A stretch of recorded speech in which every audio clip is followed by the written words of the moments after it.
Carl Jung's final message about empaths. Carl Jung's final message about empaths will shatter everything you thought you knew about compassion. He revealed something few people are ready to hear, that the empath isn't some mystical being born with divine sensitivity. The empath, Jung discovered, is simply the child who was never allowed to be selfish, that deep urge to fix everyone, to absorb their pain, to disappear yourself for others. It's not a spiritual gift. It's survival programming from a childhood where your needs were too much, your emotions too loud, and your worth conditional on keeping everyone else comfortable. Image, prompt, cinematic close-up of a young child standing in dim light, eyes full of empathy and sadness, surrounded by the blurred silhouettes of arguing adults. But Jung didn't see empaths as broken or doomed. He saw them as people who are halfway through what he called individuation, the psychological journey toward wholeness. Deep down, you already know this. You've always felt that your empathy comes with a price you can't quite name, Jung wrote. The privilege of a lifetime is to become who you truly are. But for so many empaths, who they truly are was never allowed to exist. Their authentic self was sacrificed long ago to keep peace, to avoid conflict, to make love safe. By the end of this journey, you'll understand why your sensitivity feels like both a blessing and a curse. You'll see the psychological patterns that turned your natural empathy into a survival strategy. And most importantly, you'll learn Jung's path to what I call sacred selfishness, the healthy boundaries that turn empathy from compulsion into conscious choice. This isn't about becoming less caring. It's about learning to care for yourself with the same devotion you've always given to everyone else. Jung understood something few psychologists ever did. What we call empathy in adults often begins as emotional hypervigilance in childhood. It's a survival mechanism that develops when a child's safety depends on constantly monitoring the emotional states of their caregivers. Imagine that, a child who learns to read their parents' mood before the parent even speaks. Little one who becomes the emotional barometer of the family, always sensing storms before they arrive. The child who discovers that their own needs create tension, but anticipating others' needs brings peace. Jung called this premature ego adaptation. It happens when children develop advanced emotional intelligence, not from healthy growth, but from necessity. Their nervous system becomes a seismograph for danger, tuned to every emotional tremor around them. This isn't conscious learning. It's adaptive wiring. Their brain literally rewires itself for survival in an unpredictable emotional world. And that adaptation came with a cost. The suppression of what Jung called authentic selfishness, the healthy narcissism that every child needs to develop a strong sense of self. Jung once said, "A healthy individual is able to love themselves as much as they love others." But empaths learn the opposite. Love others more than yourself, because your needs are dangerous. If you learn to read the room before you could even read books, this part will hit home. You were the emotional detective of your family, always watching, always managing, always anticipating. This creates what Jung called the empathic paradox. The very sensitivity that makes you so connected to others becomes the same barrier that keeps you disconnected from yourself. You became fluent in everyone else's emotions but remained a stranger to your own. Jung saw that what once kept you safe as a child now keeps you small as an adult. The child who wasn't allowed to be selfish grows into the adult who can't advocate for themselves, set boundaries, or even identify their own needs. And here's where Jung made one of his most startling discoveries. Inside the unconscious of people with empathic patterns, he found not darkness, but what he called forbidden selfishness. All the natural self-advocacy and healthy self-love that were deemed unacceptable in childhood get buried there. Most empaths carry deep guilt about this shadow because it contains everything they were taught to suppress: anger, boundaries, saying no, wanting rest, asking for respect. Jung called this process shadow formation through moral conditioning. But here's Jung's revolutionary insight: those selfish impulses aren't bad. They're the missing pieces of a complete personality. The empath who never learned healthy selfishness becomes what Jung called the wounded healer, someone who gives from emptiness instead of fullness. And that's why so many empaths secretly resent their own compassion. They give and give, but beneath the surface there's anger, exhaustion, and a quiet longing to stop caring for once. Jung said this isn't because empaths are bad people, it's because of the psyche's compensation principle. The mind always tries to balance what's been one-sided. When you've repressed your right to take up space, your shadow pushes back. It brings anger, boundaries, and rebellion into consciousness. That's why the person who gives endlessly eventually becomes resentful. The one who never says no eventually explodes. The empath who keeps denying their shadow eventually becomes bitter. Integration, Jung taught, isn't about becoming selfish, it's about becoming whole. The empath's shadow holds their sacred selfishness, the healthy ego strength needed for real love and real relationships. If you've ever felt guilty for wanting to put yourself first, remember Jung's words. One does not become enlightened by imagining figures of light, but by making the darkness conscious. For empaths, that darkness isn't cruelty. It's the radical act of believing you matter as much as everyone else. Jung identified a crisis that every empath eventually faces, what he called the individuation imperative. It's the moment when the psyche demands that you become who you truly are, not who you had to be to survive. For empaths, this often shows up as empathic burnout. Not just tiredness, but a deep, soul-level exhaustion from living inauthentically for too long. Jung saw this as the psyche rebelling against continued self-abandonment. The signs are unmistakable. You can't fake caring anymore. The old motivations don't work. People's problems feel heavy instead of meaningful. And you start resenting the very thing that used to define you, your constant need to help others. Jung didn't see this collapse as failure. He saw it as psychological emergence. Your authentic self is trying to be born. But to do that, the false self built around serving others must first dissolve. This is where Jung's concept of the transcendent function becomes vital. It's the psyche's way of bridging opposites, the caring self and the self-caring self. You're not meant to choose between empathy and selfishness. You're meant to integrate both into what Jung called individuated wholeness. The courage to become yourself. Jung observed that when empaths reach this point of awakening, they often feel like they're betraying everyone just by changing. People around them start saying things like, "You're not the same person anymore," or "You've become selfish." But Jung saw this as a sign of healthy growth, not moral failure. He called it the collective's resistance to individual development. Because when one person starts healing, the entire system feels threatened. The people who benefited from your self-abandonment will call your boundaries rebellion. But here's the truth. Jung uncovered, the people who truly love you will support your individuation. Those who resist it were only ever comfortable with your compliance.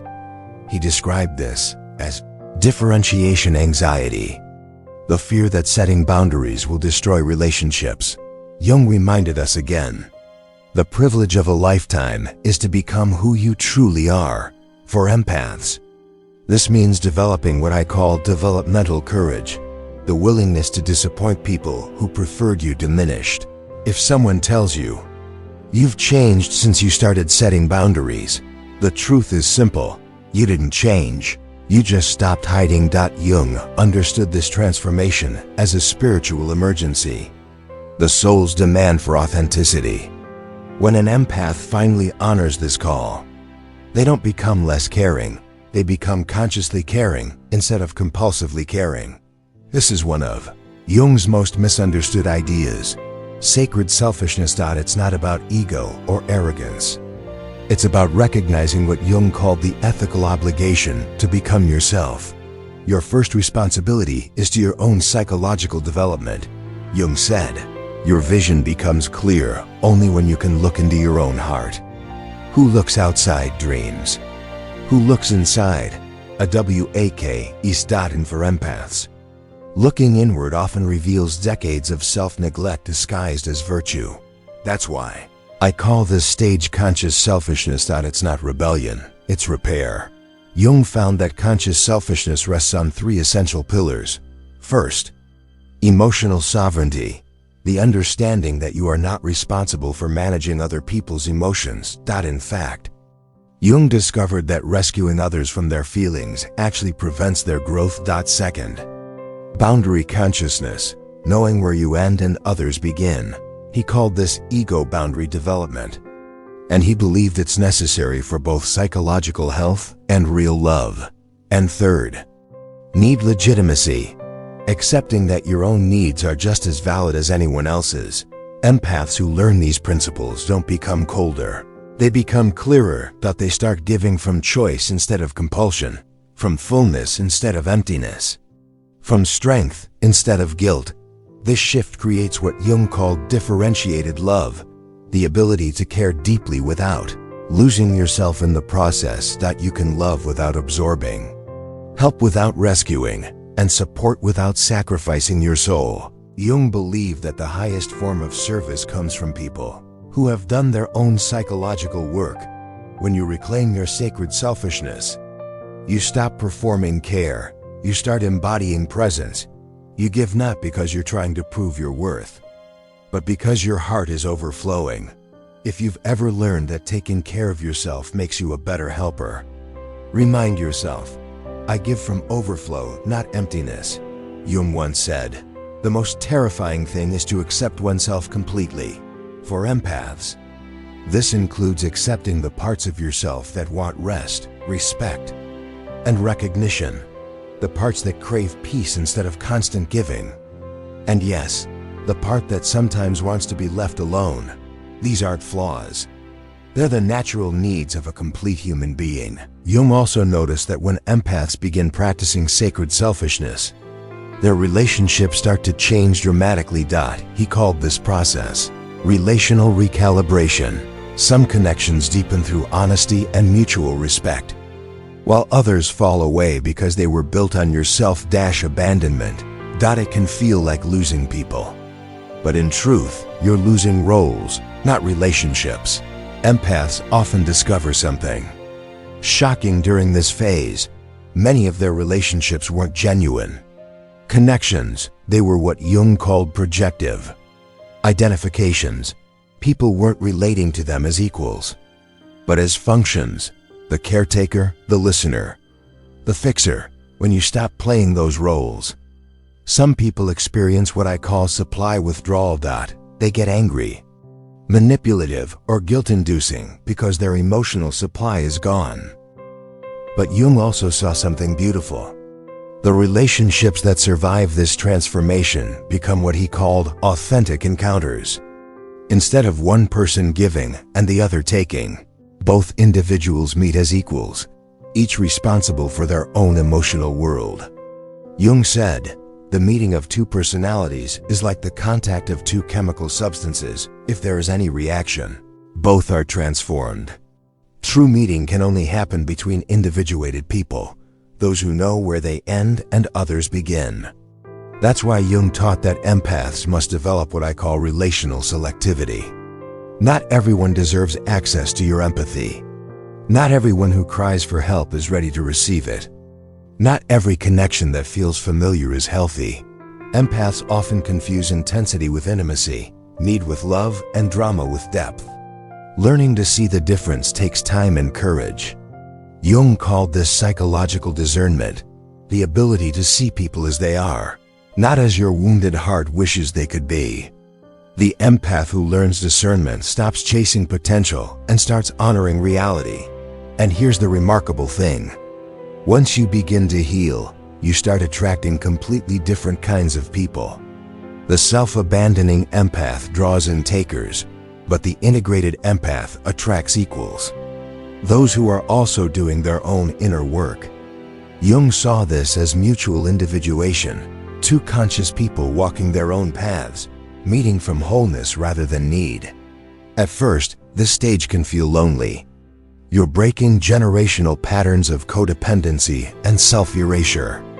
But Jung assured us that this loneliness is temporary. It's the space where authentic belonging begins to grow. Real relationships are built on respect, not rescue. If you've noticed that setting boundaries changed who wants to be around you, remember this truth. I attracted my equals when I stopped accepting less. Jung's wisdom here is timeless. You cannot have authentic relationships until you become an authentic person. And becoming authentic means embracing your sacred selfishness, the part of you that says, I matter too. For Jung, the goal of psychological growth was never sainthood. It was wholeness, the integration of all your parts, even the ones you were taught to hide. The integrated empath, Jung's vision of psychological wholeness, includes what I call the integrated empath. This is the empath who has stopped apologizing for their depth and learned to wield it with intention. They no longer absorb emotions automatically, they attune consciously. They no longer mistake chaos for connection. They recognize that peace is the highest form of love. This person doesn't need to prove their goodness anymore, because their life itself becomes proof of it. The integrated empath doesn't hide from conflict, but neither do they feed it. They have learned the art of non-reaction, the ability to pause between stimulus and response. Jung would call this psychological distance, the space that gives consciousness time to choose. They've realized that peace isn't the absence of conflict. It's the presence of clarity. When the integrated empath speaks, they do so with quiet strength, not volume. This transformation doesn't happen overnight. It begins when you stop trying to fix your sensitivity and start training it.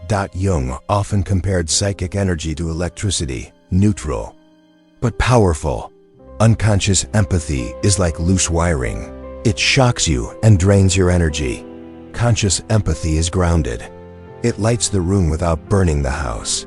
Jung taught that every empath must learn to regulate their psychic energy through solitude, creativity, and what he called active imagination.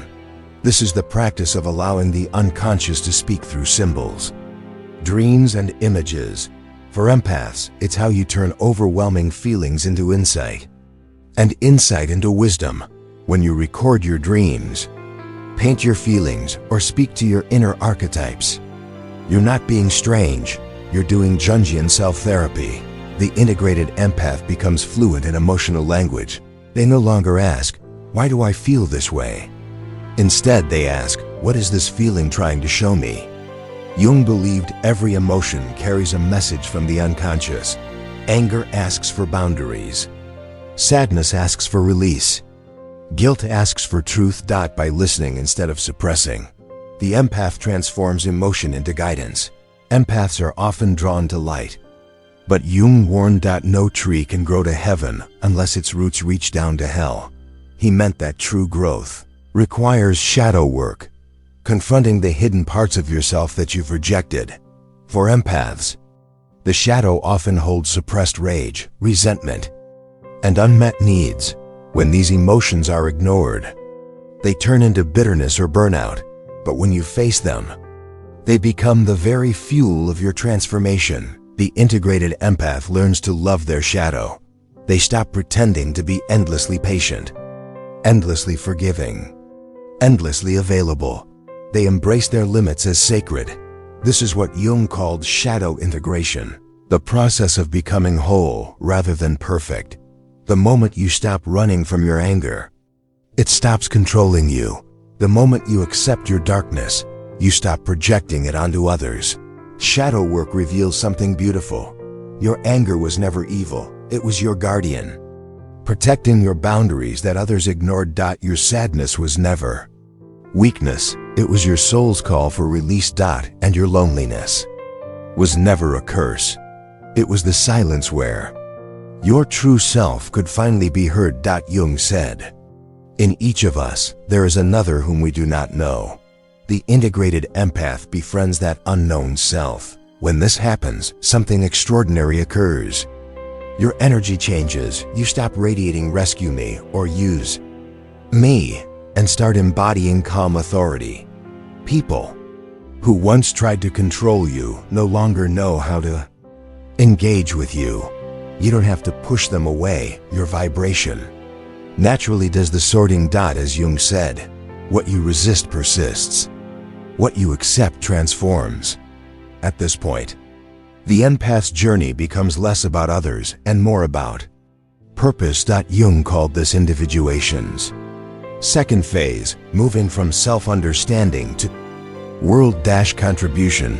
You begin to realize that your sensitivity isn't a wound, it's a tool for consciousness. You start creating, teaching, healing, or leading from the wisdom you earned through pain. You become what Jung described as a wounded healer, someone whose scars became sources of light. The integrated empath doesn't escape pain, they alchemize it. They understand that suffering is the soul's language of evolution. Jung said, "There's no coming to consciousness without pain. But this pain is different now. It's not the ache of self-abandonment. It's the burn of transformation. You're no longer drowning in emotion. You're being baptized by it." At this stage, you also start noticing synchronicities, meaningful coincidences that seem to guide you. Jung saw synchronicity as proof that the inner and outer worlds are deeply connected. The universe starts responding to your alignment. The right people appear. The right opportunities unfold. You realize life was always speaking to you. It just needed you to quiet your chaos enough to listen. Jung's idea of individuation wasn't about becoming flawless, it was about becoming real. And being real means owning both your softness and your strength, your light and your dark. The integrated empath becomes what Jung called a symbol of totality, a living example that human wholeness includes contradiction. They no longer try to be only the light, they live as the balance. In this wholeness, empathy evolves into wisdom. You begin to sense suffering in others, but instead of absorbing it, you radiate presence that invites healing. You understand that holding space is more powerful than trying to fix. You've learned to trust the unfolding in yourself and in others.